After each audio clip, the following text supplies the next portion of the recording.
Вы знаете слова российского гимна? Да нет, пожалуй, не знаю. Нет, не помню. Нет, не знаю, извините. Нет. Нет, не знаю. Нет. Нет. Сомневаюсь, что от начала до конца. Не помню. Сейчас навскидку не помню.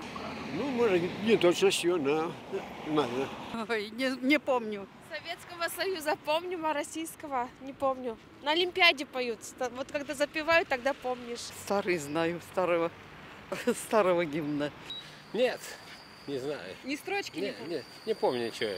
Ну не от начала до конца, но частями. Бывает на радио в 12 ночи где-нибудь и слышишь. Или в 6 утра, во сколько там играют.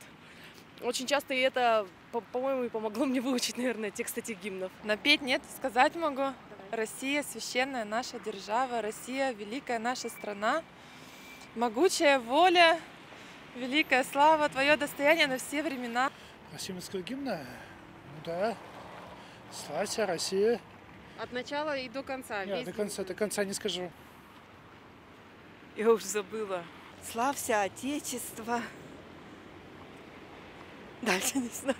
В 3 редакции Михалков Сергей его писал, во-первых. А во-вторых, мне советский-то ближе. И вообще советская жизнь ближе. А слова такие: славься, Отечество наше свободное. Ну, он там переделал кое-что, подстраивал.